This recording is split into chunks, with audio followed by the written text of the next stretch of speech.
With Sweden's bid to join NATO still uncertain, Turkey is stepping up its fight against the PKK terror group.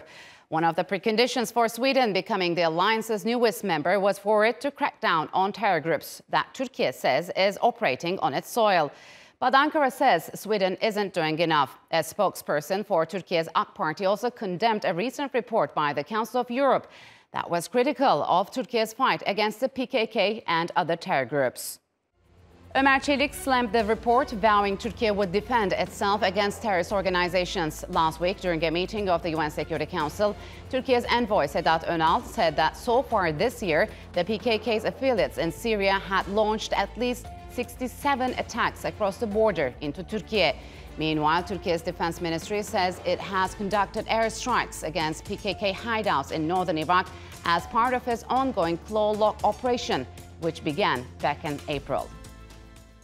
And to further discuss Turkey's fight against the PKK terrorist group, joining me now from Ankara is Ahmet Keser. He is an associate professor at Hasan Kalyoncu University. And Klaus Jürgens is an European affairs analyst. So, gentlemen, welcome to Straight Talk. It's good to have you on the program. Ahmet, what do you make of the latest report by the Parliamentary Assembly of the Council of Europe, which was quite critical of Turkey's fight against the PKK terror organization? Ayşe, I think usually we meet such kind of dilemmas in European councils or European unions, different organizations or institutions, because on one side, they include PKK as a terrorist organization in their list. On the other side, they usually criticize Turkey's operations against the PKK-PYD terrorist organization in any kind and without showing any kind of concrete evidence. And this is one of the examples of that, I think, again. So, Klaus, French MP Frédéric Mathieu, who recently addressed the Council, explicitly voiced support for the PKK, despite the US and the European Union designating the group as a terrorist organization. So why is this MP going against the US and the EU when it comes to the PKK? Well, thanks for having me. Good to be here. Now, Frédéric Mathieu is definitely not an unknown personality. Only recently did he file a report. We just mentioned the Council of Europe in the Assembly, together with a very interesting mix from many nationalities, a small group, but nevertheless, again criticizing Turkey for this or that. As usual, whatever Turkey does is wrong. And in his explanation, he made this sensational statement, and I really have to write it down from the actual resolution. He says, we must defend people who are in favor of Armenians, Kurds, street children, homeless, and LGBT, and automatically underlining or implying that Turkey doesn't take care of none of these people, and then stopping short of saying what you just mentioned, that the PKK should actually be delisted from being a terror organization. It is a small group of lawmakers, but this lawmaker in particular is not only active in France, but he is representing for a left group in the Council of Europe, a much wider spectrum, including deputies from Germany, from the United Kingdom, what have you. And it has to be monitored, it has to be watched. It is the double standard 2-0. So you said this is a small group, but can we say it's influential? It is influential because they have access to mainstream media. Would you believe it? This is something I'm banging my head against the wall for a long time.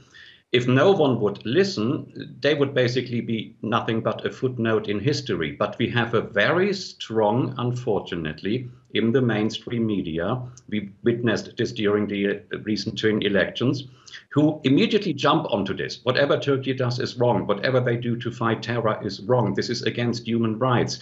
And yes, this group is influential, perhaps not the number of lawmakers, but the feedback and this fertile soil they find in the media. This is what worries me. So, Ahmet, we all know that PKK has long been listed as a terror group by both the US and the European Union. But has Turkey actually received the political and moral support from its Western allies in its fights against terrorism? I mean, Are some European voices undermining these efforts? For sure, because as we go on, as what Kamal mentioned regarding that PM's declarations, for example, he put the blame on the president as claiming that Islamo-fascist regime in Turkey. So that is not acceptable, of course, from the Turkish side. It's out of all the frames of the diplomatic courtesies, and it's out of all diplomatic language as well from a PM side. If somebody's claiming about something or criticizing another country, I think that person should look into his own or her own country as well.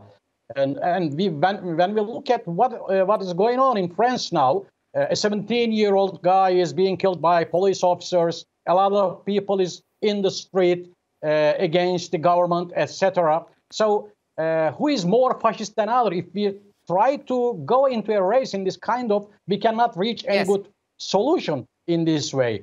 And also, when we go back to the history and look at the Algeria, 1.5 million Algerians killed by French people in there between 1954 and 62.